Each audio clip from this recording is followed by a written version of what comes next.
Welcome to the Opinionated Geek podcast. I am your host, Jonathan Hanna, and we're doing a little bit of different setup right now. As you can probably, I guess you probably can't see, because of my wording that I have down here, but I have a microphone in a different position. I originally have it right behind my computer monitors, and I'm also usually using the Shure SM58, but we are trying the SM Shure 57 this time around and see how that goes. It does seem to be a little bit more brighter, because I kind of compared these real quick. I didn't record it ahead of time to kind of compare, like do an actual decent comparison. But so we're doing that a little bit different. We're also, just because everything is now almost automated to where I want it to be, we are sitting back in my chair instead of sitting up front right next to my monitor. And I have a lap desk right in front of me. And I'm sitting in my computer chair. And then we're using, as per usual, the, the Streamlabs OBS, what the heck is it called? Let me pull it up here. The remote control for their mobile app. So that allows me to do just about everything. I can control volume. The only thing I can't do, and I would like to do, is when I want to start the stream, to do a long press for the start stream and be able to type in what my thing is, and then if it's, a specific game, or if I'm doing the talk show podcast thing. That's the only thing I wish I could do. So that I still need to actually do that on the Streamlabs OBS thing. But I can start and end the stream here. And then I can exit studio mode, transition, do all that stuff. And then I figured, why not use my Amazon Fire tablet to do the stuff that I want to talk about instead of having to be up on my computer. So in theory, this is going to be a much more relaxed, and I should, because I'm not having to like sit up and not be really comfortable in the long run. I can sit back, relax, and do the podcast this way. And I think it's going to be, in the end, a lot more enjoyable, because I will be enjoying doing this a lot better instead of having to do the annoying stuff. So, I guess we'll get started on what I've been playing. And bam, bam. So, I've been playing more Kingdom Come Deliverance, and I'm really, really liking it. It does have its issues. What was I doing? Oh yes, I was stealing a whole bunch of stuff. So basically, I wanted to, spoiler alert, but it's in the beginning of the game. You don't even actually, even after it happened, and I saved and did all that stuff, I thought I was actually over the hump of the beginning of the game, but I wasn't. So essentially, I still didn't even actually get started in the game, even after I got done playing it the first time, and I played it for like 2 hours for the first time. But at the beginning of the game, basically your parents get murdered, and so you eventually want to go back and bury them properly. So you basically go to a castle and warn them of this big army coming, and then of course they kind of take you in, and you're supposed to be like servicing them for the time being, but naturally, because you want to go back and bury your family correctly, you tend to take the not so smart move and basically ask you. Well, you do. I guess you do. You kind of do it properly. You ask the main guy there if you can go and do what you want to do. And of course, you got different options. You got your voice. You got your aggro thing, and then you got your heart. I did the voice because that's where I'm kind of gearing towards, because this is supposed to be a simulated medieval type game. So instead of having to necessarily fight, I'm more trying to do the let's talk about things and get around that way. But I don't think there's any way to do this. I could be wrong. There could be a way to do it, but I'm assuming he rejects you every time. So what you end up doing is when he rejects you, then you go to the I'm not sure if she's considered a queen or whatever. She might be a duchess or something like that. So you go to her, and basically she, of course, is sympathetic to your needs and wants, and tells you an idea of how to get outside the castle, and then of course gives you money and tells you where to get armor to dress up like a guard. But I was basically at that point, I had got dressed up. I even went and talked to her before I left, and I was about to leave. I was even on a horse and everything, and I was like, crap, I better do this, play it smart, because the way this game saves, you either have to take a potion that allows you to save anywhere, or you have to sleep in a bed that allows you to save. So I went ahead, being the type of person I am, I went ahead and grabbed grabbed my horse, but then went back and put the horse back in the stable, because naturally you have to put it back in the stable. You can't just let your horse just go anywhere. And that was my big mistake, because I think I pulled the horse in too far into the stable. And when I went to get off the horse, it, I guess, glitched out on me because I was stuck in between the wood in the stable. So basically, I think it kind of was like, well, you're supposed to be off the horse, but you're still on the horse. So then I, try to back out, and it won't let me back out. So I basically had to reload the game and do that all over again. So this is the probably one of the biggest issues with the game, is because of the way you have to save. Uh, you can't save as often as you would like, and there might be a good chance where you have to, you know, redo some stuff a lot. Like, for example, like a fool, and I guess I should have known that because I'm kind of familiar with command uh command line type stuff, but I wasn't even thinking. I'm just like, the internet's full of people that are trusting. So basically, somebody in the chat mentioned, hey, you can go into third person if you put in the command line backslash or backslash forward slash, one of those, and Q. And I was like, well, that's fun.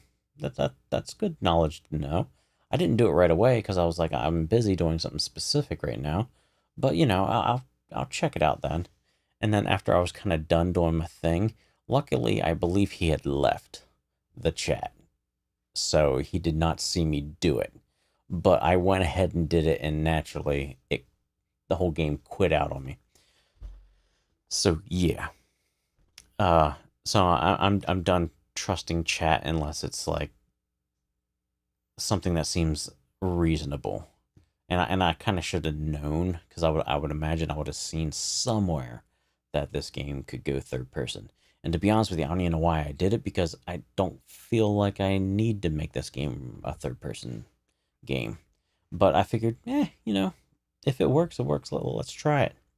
So I did, and I got quit out of the game. Now, one of the things that I'm also not too fond of is I went ahead and, because your appearance matters in this game, so if you're talking to somebody and you're trying to convince them that you're, maybe a respectful person or an upstanding citizen or whatever, if you are dirty, it'll probably be a negative for you to actually overcome their stat type of thing. So you might fail, which if you were nice and clean, you would have succeeded type of thing. So I went ahead, because I was a little on the dirty side. I went ahead and went to the bathhouse, and I spent the money to get healed, uh, for them to wash my laundry, and for me to take a bath. And I was like, this is great. For the overall money that I have, it was pretty pricey, but I'm like, you know what? I don't know if I'm going to be doing any like uh fighting or anything anytime soon, but I figured, for the time being, let's just go ahead and do it. So I spent the money, and I would say where the bathhouse was and where the castle was, I bet you it might have been, if we're lucky, a quarter of a mile. When I started at the bathhouse and I talked to people, my armor was clean. By the time I got to the castle, my armor and clothing was already starting to look dirty and shabby. So I have a huge problem with that. I can't stand like survival games that do the whole uh every minute or so you need to make sure you do stuff, otherwise to me that's not fun, and that's not a good survival type of thing. I know like time is sped up in games, but I feel like you need to be able to do a, a better job at making the game more fun yet challenging. Like for example, if you need to get food, I would say make the food more realistic to get and prepare. Not so much that it takes, you know, 10 minutes and then you're already starving again. And then another 10 minutes goes by and you need to eat again. It seems more, it's very unrealistic, and it starts to get rather just annoying and not so much fun. So I'll have to look into it more with Kingdom Come Deliverance, but as far as I know, it seems pointless to get your clothes washed. Now, maybe you taking a bath and getting healed, that's very important, because when you're fighting, and I'm starting to get a little bit better at that, when you're fighting, if somebody hits you, your overall stamina and health slowly drops permanently. So the more damage you get hit, the more weak you are overall. So then the idea is to get uh, fixed up, and then you're back to full health type of thing. Now you can also apparently bandage yourself from bleeding, and I'm not sure if you can mend like broken bones and stuff, but you can get like broken bones if you like fall too far, or possibly I haven't like noticed, and I need to start picking up on stuff, whether if somebody uses a blunt weapon on you, whether you get might get like a sprained or broken wrist or whatever like that. But overall, very good game, very addicting. I've already put in 7 hours, and I haven't played that much. Obviously, I played 7 hours, so but the amount of times that I have sat down and said I'm going to play this game, it hasn't been much. I've maybe 3 times now, so an average on 2 hours a piece. So not bad, but very fun if you ever get a chance to pick it up. It's definitely worth the money, even though I got it for a great deal at $25, and I got like two other games, but it's $60 normally.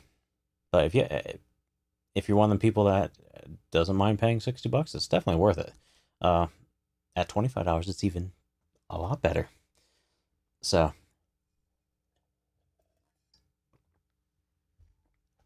I just realized my cup's yellow, and it's, I guess, due to the lighting, it's kind of like it could be a little bit on the green side. So it's kind of getting all fuzzy. Alrighty, the other game that I've kind of played, I haven't played, but I took advantage of the sale that uh, EA Origin was having, and it was like $5.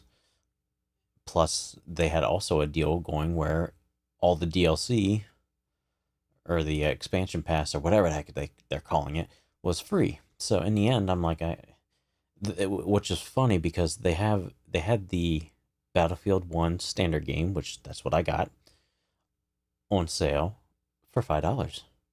Then they had the premium edition or something like that for $10. And the premium edition might have had like a couple of things that the expansion pass didn't have.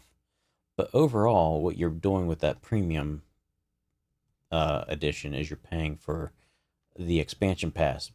But if you're offering the expansion pass for free right now, I'm not going to be spending another $5 to get that. But I started a little bit on the single player game, the campaign, and it's it's a shooter. So I don't know. We'll have to maybe check it out some more. But overall, I'm just like, I don't know if I'm just growing out of just your typical shooters, but it's just not as fun anymore. Maybe I would have a lot more fun if I had some friends to play with, but typically I have this weird issue, and I think it might be just due to the fact that I'm antisocial or one of those things that makes me weird, but I never want to play when other people want to play. It's this weird thing that I got. Uh, and when people are like, "Hey, do you want to play? Do you want to play? Do you want to play?" I'm almost 95% going to say, "No, I'm too busy. I just I don't have time, etc., etc., etc." But I have no issue playing when I want to play. That's the one of the biggest problems I had with Street Fighter. Uh, the guy is actually really really good, and he probably would have taught me a lot. But in the end, it was one of them things where it's like he kept on bugging about playing, and in the end, I just was basically like, you know what, no, no, no. And then after a while, I didn't even get online for a while to kind of point out that I was kind of done playing the game, and I never kind of went back to it. But I'll hop on Street Fighter Five every once in a while, and I do see him on, and he basically has already said, hey, if you ever want to play, just let me know. But I have that feeling that it will start that process again of like, hey, you want to play? Hey, you want to play? Hey, you want to play? And I'm just like, half the time when I play games, I'm playing to relax and chill. Well, when I play fighting games, I'm doing it to be competitive, and very rarely am I competitive. So that's kind of like my issue with multiplayer games for the most part. So I tend to stay with single player games. But yeah. So we'll have to check out more Battlefield 1, and I'll get back and maybe give a better opinion of it. But overall, I'm just like, it's it's your typical stuff, and this the single player campaigns, like, it doesn't feel like I'm actually a part of a unit. It's more like, don't worry, guys, I got this type of thing. And obviously, I realize Battlefield is primarily a multiplayer game, and the single player is definitely not going to be anything spectacular. In fact, the original Battlefield 1940, I want to say 49, but that's not it. It's 42, I think. I had I was beta testing that, when it first came out, and then I got the game right away. Which is actually kind of funny now that I think about it. That was a completely multiplayer game, if I remember correctly. There might be single player, but for the most part, it's just multiplayer with bots. And you had to pay full price for that back in the day. And we're only when Rainbow Six Siege came out, there was a big kind of complaint, and then there was another game also that came out after that, and people complained about that, and because it was this idea that's like, why do I have to pay full price for a multiplayer only game? And I'm just like, well, it's one of those things where, in the grand scheme of things, multiplayer games, if you're into them, they can last and they provide a lot of value, and compared to a single player game. Me, I find the value better in a single player game because I get more enjoyment out of it. But if you don't mind the repetition and the competition, um, multiplayer game, you spend $60 and it can last you quite a few years. I mean, there's people still playing Counter Strike. It's definitely worth the prices if the gameplay's there. And I'm sure there's people still playing Battlefield 1 from its release time type of thing. And, well, yeah, the new Call of Duty doesn't have a single player campaign, and I guarantee there's going to be people playing that from, the start of when it was, at the release date till they shut down the servers. Or until another game comes out, another Call of Duty comes out because they come out every year. And it's funny, I don't know why, but yeah, I haven't bought a Call of Duty game since Modern Warfare, or Call of Duty 4, as they also call it. But yeah, so that's what I've been playing. So let's talk a little bit about what I've been watching.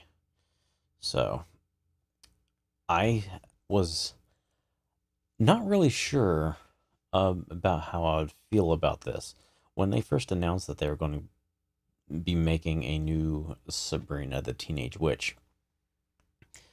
I was like, oh great. And I'm like, another reboot. And then I heard it's going to be a dark, scary type of show. And then I was like, well, I'm not really into scary or horror type stuff, but if it's done correctly, I would probably really like this. So, and then I was kind of excited about it, but I was kind of holding judgment. And then I can't remember if I had seen who they cast as the so-called Sabrina, but I wasn't, you know, too aware of it. But when they finally released the trailer, that got me hyped because it actually looked decent with a little bit of comedy, but it still looked pretty dark. And on top of that, they used 50s music, which I love 50s music, in the trailer. And with that combination, I really, really was getting excited about it. But I still didn't know anything about the main girl who was going to be Sabrina. And you didn't really get a whole lot of vibe too much in the trailer. And me, I'm kind of like, blondes are kind of like, for me, they're fairly cookie cutter. They don't have I mean, they all got their own individual personalities type of thing, but as far as Hollywood, like, the looks are all roughly the same.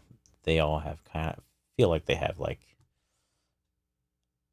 there's nothing unique about them per se. But as I sat down and watched this,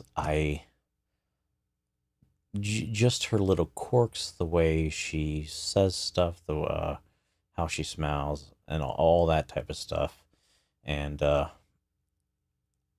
think they did a perfect job at casting this girl because she has enough uniqueness that she does very much feel like, okay, she can be the center of the show, because there's a lot of uh, the people that they choose sometimes for some of these shows, they're not unique enough, and I kind of just like get bored of them.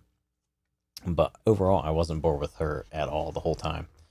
Uh, and it's really great because even though she looks really young, she's over 18, I believe, like 19 or 20, but she looks really young, so she has a innocent look to her, but it's that whole, this is a dark show, and a little bit of the evil comes out, so it's got a cool vibe to it with who she is as a character.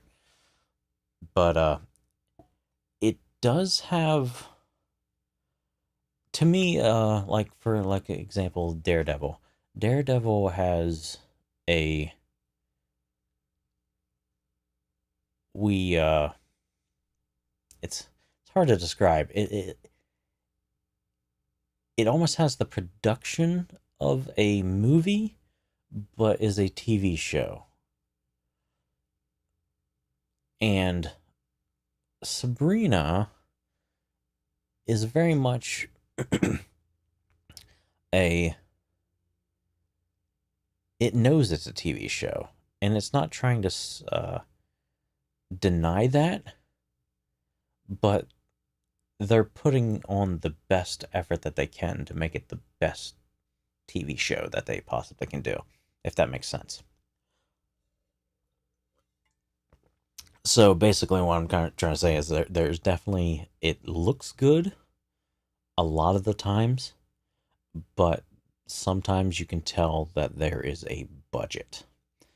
And it's much clearer once they get around to showing Baphomet, or as they're pointing out, it is Satan,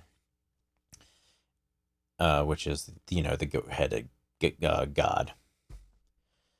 And that's it. That one comes across as a little a cheesy.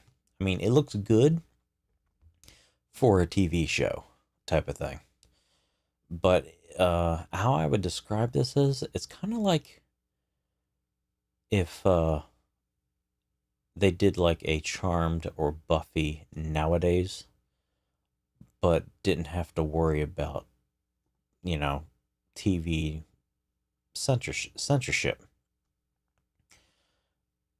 So there's definitely lots of blood. There's slitting of throats. There's cannibalism. There's a lot that they're encompassing that you probably wouldn't that they wouldn't do in such graphic detail on like your typical type of show. And even though I realize that they have now made another Charmed, I won't even bother watching it. Mainly because I like the original. it just boils down to I don't want it to ruin my original, and that's basically it. Where with this one, I never cared about Sabrina the Teenage Witch. Uh, Automatically, I felt like it was a stupid show to begin with. You had the talking cat, and it was all lighthearted. Now, this one I have kind of an issue with because, you know, obviously there's a bunch of people that can kind of consider themselves witches, and they all have different types of beliefs, etc. But overall, there's not a whole lot of so-called witches that necessarily believe in Satan or worship Satan. So obviously, this has got the really Hollywood vibe to it. Uh, Actually, you know what? You know what this is actually closest to? If they made The Craft into a TV show, but yet you lighten it up a little bit, because of course it is also a TV show, so they have those TV show elements where they're like, let's make this a little on the light side, to counterbalance some of the dark seriousness aspect to it. So there is a very much elements that's like, this is a really big drama, type TV show. And then there's other elements where it's like, oh, okay. That's right. We're watching a TV show that has it's kind of a little bit of a teen soap opera, but not. They do a good job of balancing it out. Just like they do kind of a good job of balancing out the I don't want to necessarily say it like this because it doesn't come across as so much, but the SJW stuff, uh, they do it fairly well. Mainly, I guess, because they're not like shoving it down your throat, like kind of pointing it out like every second. They're just like, this is a story about this one, this one's a story about that one, and I have no problem with that. It's when it's like they make it a point that it's like you need to get on this program type of thing, or you're a piece of crap. So they do have the I think he's the cousin of Sabrina or something like that, but his name is Ambrose. He's actually really cool. I like him a lot. But he's gay, and then you have her friend who is, to be honest with you, I don't know what the heck he, whatever the character's supposed to be, because they don't really necessarily track it too well. Because you got some characters that are calling the character uh a girl, but then there's some characters are calling that character a guy. So I'm not sure if it's one of them things where uh she's a lesbian, and she just happens to be more of the guyish type lesbian, and or if the fact that she's trans. To me, it comes across as she definitely looks like a girl, uh, but a little bit on the tomboy side. So it's kind of like one of those things where it's like, wow, and they don't really. I don't think they come out and directly say it, which is cool. I like that. It's like it's up to you to kind of decide what you feel about the character, type of thing.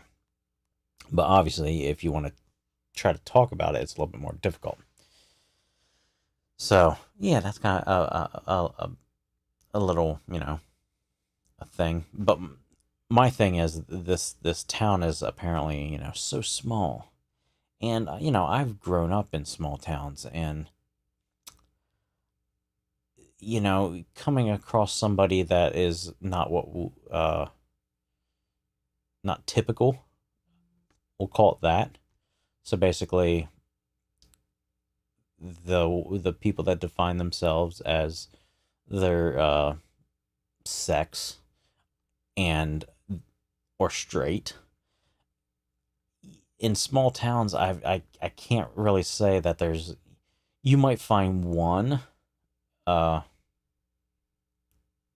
on your day to day like activities throughout your life, but it's always weird how they have it in shows like there's in a small town there's two, uh but there's always a possibility of that happening, but it's just since the percentage of those people in the world is overall very very tiny compared to the overall population, it just bogs my mind as like there's two people in the show that are like that. That's pretty impressive for a small town.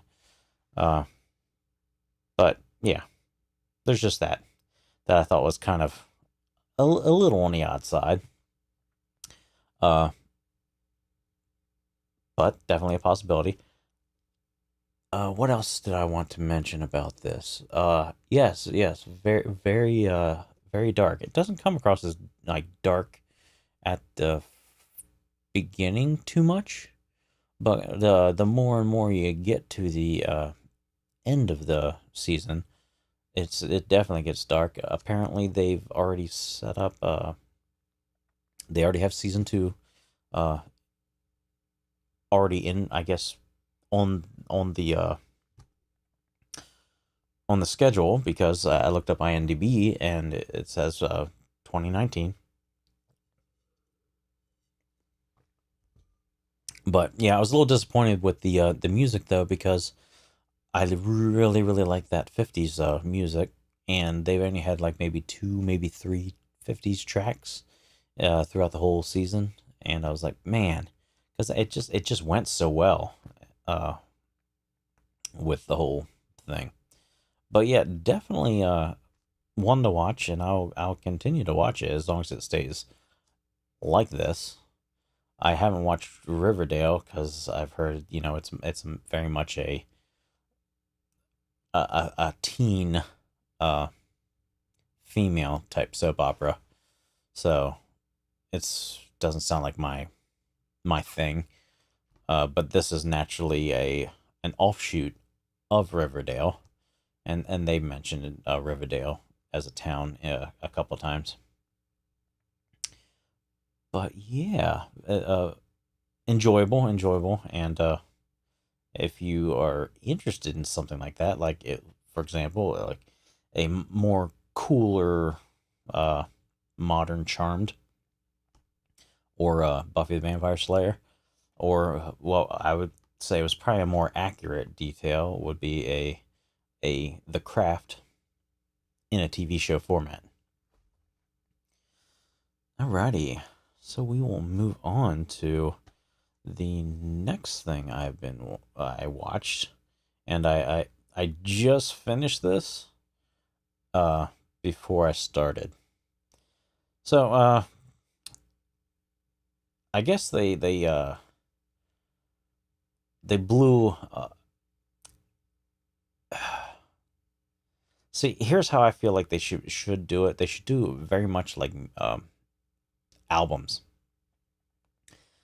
An album, the initial release of a band's first track is like in your face.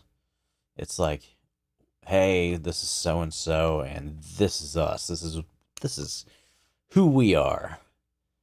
And then the second album is more of the same, but probably more in your face. And it's like, we're just cementing this, that this is who we are. And then the third album is more along the lines of, hey, you know who we are now, but how about you see a little bit of something else that a little a different side of us that you might not know about and you might like. Where I feel like with Castlevania, and again they did another 8 episodes. Actually, I can't remember if the original one was 8 episodes. I think it was. 'Cause for some reason I was thinking possibly 6 episodes. Either way, it's still not a whole lot. But in the end, I'm kind of like a little. I mean, obviously they kind of go, to a new place, but I'm just like, where are we going to go from here, type of thing. Because to me, Castlevania is. I don't want to get too spoiler because I mean it just came out not too long ago, but it's stuff happens where I'm just like, okay, well, I guess I'll watch season 3 and see where we go from here. But uh, it it was very anticlimactic for something, and then it also took a long time to kind of get its engine started. So basically, halfway through is when it started to actually. Sorry about that. Started to get actually decently good. So, and when you only got 8 episodes, man, I feel like you need to make the best of what you have. And I feel like they didn't do that great of a job with that. And obviously, I can't be too spoilery. Maybe I'll talk about it a little bit more next week when people have time to watch it.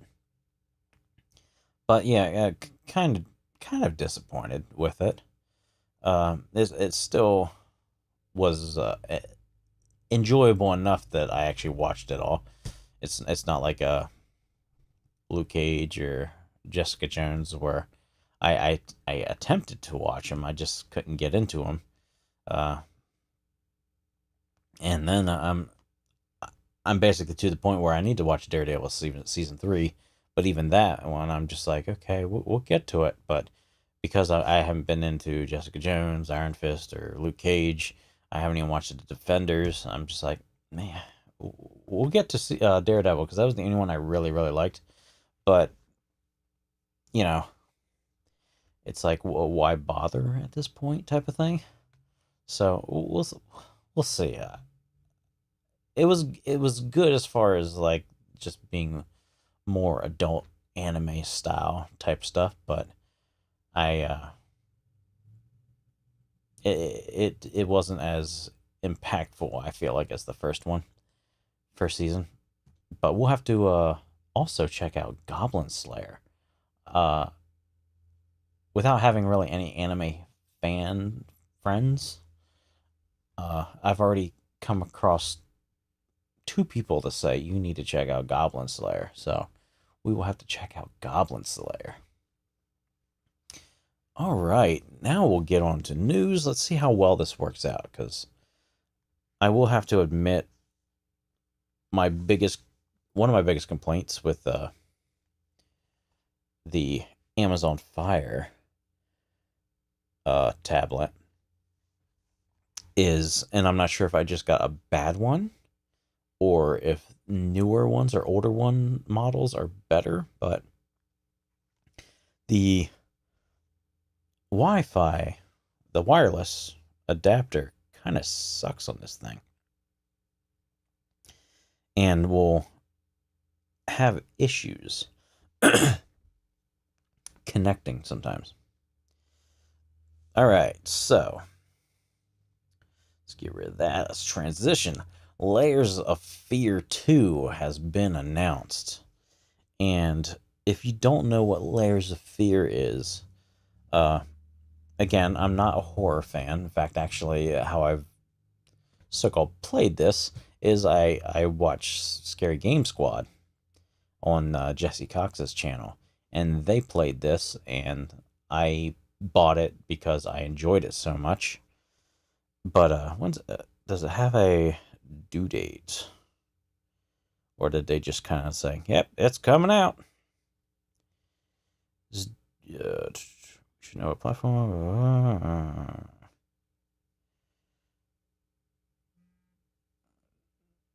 We should know more about the game in months ahead. Reveals planned for events, packs, developers. At this point, we should know what platforms it's due for as well, though PlayStation or Xbox One, PlayStation 4, Nintendo Switch, and PC are likely. So yeah, I guess they just announced this. So no real info about it, but if this is one of those ones where it's an indie title, it's a horror thing.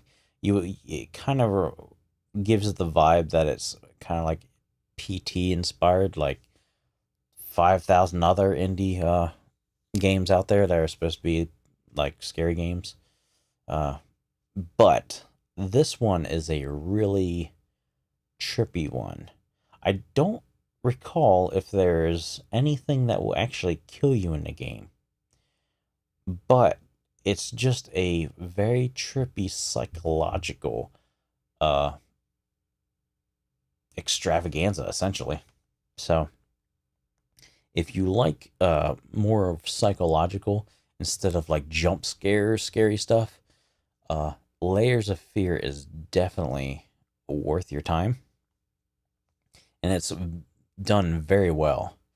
In fact, if you look up Layers of Fear Scary Game Squad, you'll have a lot of fun watching it. But I'm excited to maybe even play this one. But yeah, very very cool.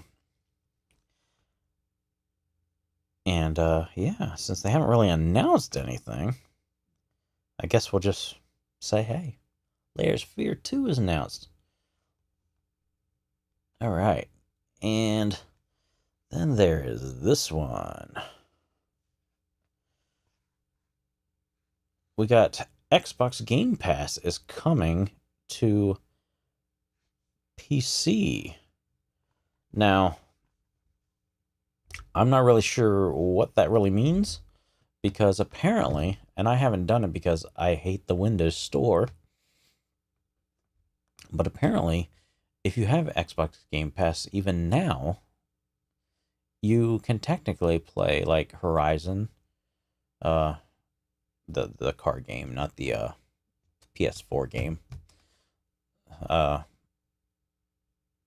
and also like Sea of Thieves and stuff for free on PC. So I'm not sure really what that means, but it will be coming to PC.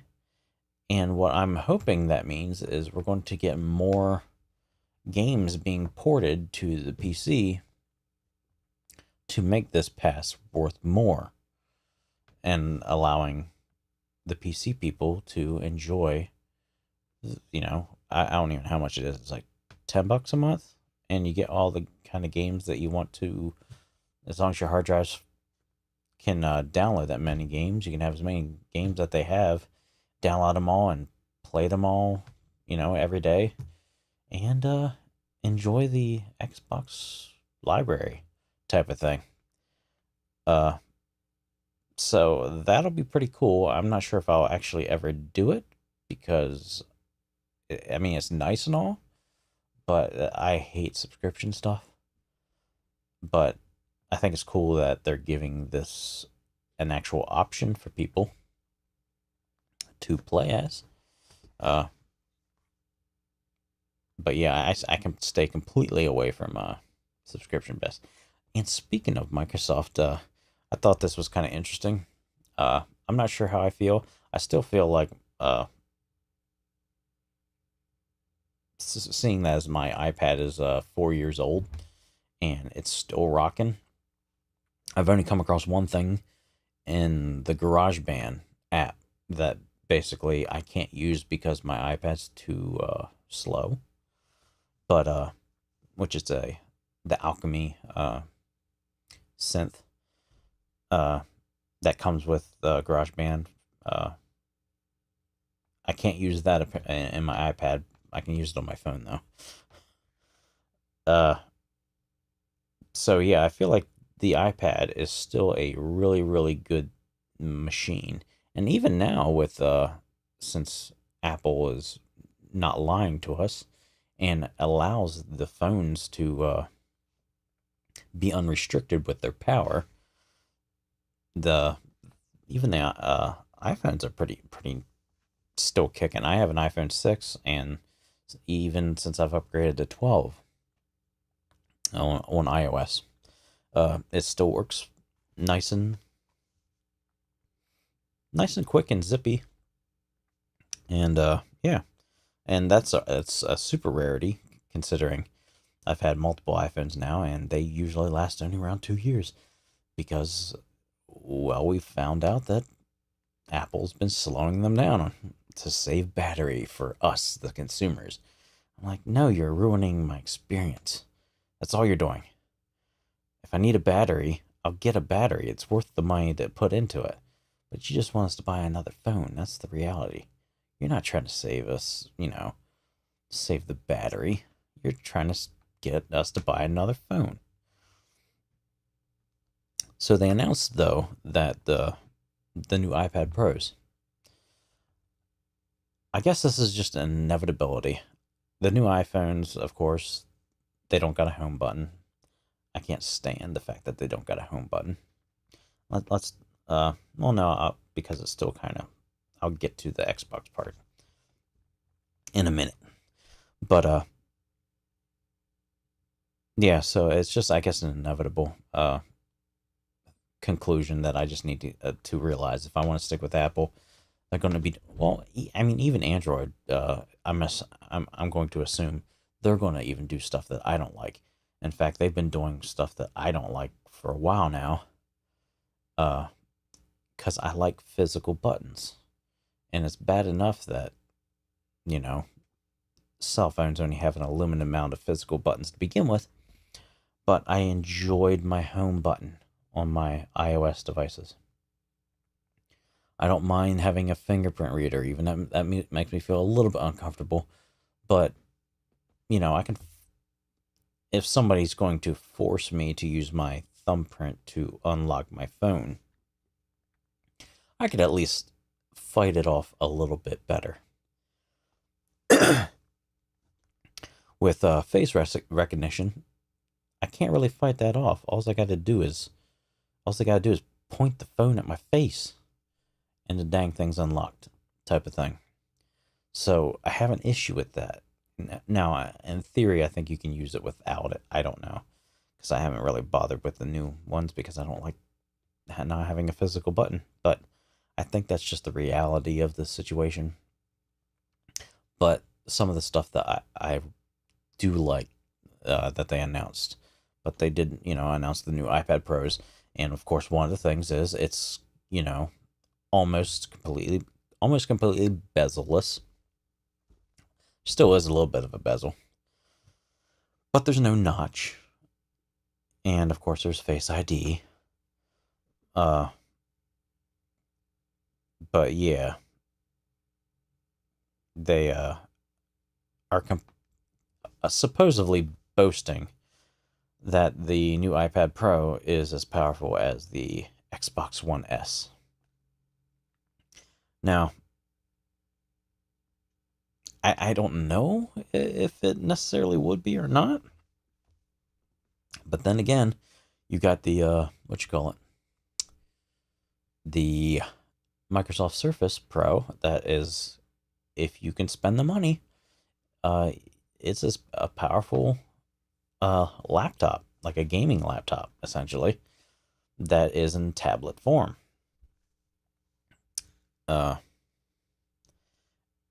And my goal was to get a new iPad, but I wanted to get an iPad Pro for my next one. And of course, naturally, since they did this, since it's a new model and it's slightly different, they upped the price by essentially $100. So that makes it quite difficult to get out of get to my price range, because I need to look into it though. But most likely I would have to still upgrade to at least the next storage capacity. But they one of the nice things that they did do was they have now a USB-C port in it. And if that is the case, which basically makes it lightning bolt, I'm almost positive that's what it is, because it said that you can also hook up displays to it. So that tells me it's got lightning bolt capabilities. And if that's the case, then that means you can hook up hard drives to it, and then space wouldn't be too much of an issue. But we'll have to see what happens. Because my thing is, I want to use the thing as a music making device, and also possibly be able to stream and stuff on the go. It may be in the future, but we'll have to look into that as time goes by and see what happens. Because I also need to do other stuff before I can get a new tablet. But I definitely want to go the tablet route because A, this computer is loud, and although I got a gate on my channel strip, it's, you might not be able to hear it per se, but if I actually was able to get this room to sound quiet when I talked, it would probably sound a lot better. And, with the tablets, you literally have no noise. None. And when they can also then be little mobile music and recording and all that, I think that's the way to go for me. I don't necessarily miss my computer. The only thing I miss about my computer when I'm gone is I don't got my games to play. But other than that, I'm like, I can still make music on it. It might not be as intuitive and easy to use as my desktop apps, but it's still usable. And yeah. So that is that. But I thought that was kind of interesting. They're boasting that the iPad Pro is as powerful as an Xbox One S. And I'm like, I guess they use that as comparison because it's, Apple and Microsoft are always button heads and together. Because you would think, although they like you'd think they would use the more popular brand right now, and in the console platforms, it's the PS4. So you'd think they would actually just say it's as powerful as PS4, but apparently they went the Xbox route. Not that that's bad, but just for marketing purposes, you would want to use the most popular platform at the current moment to say that your device is just as good as that. But anyway, I think that's all I have today. Yeah, so go watch Sabrina and tell me if you like it or not. Also, tell me what you like about Castlevania and see if you would like another season. Anyway, I will talk to you all later. And with that, I will say goodbye.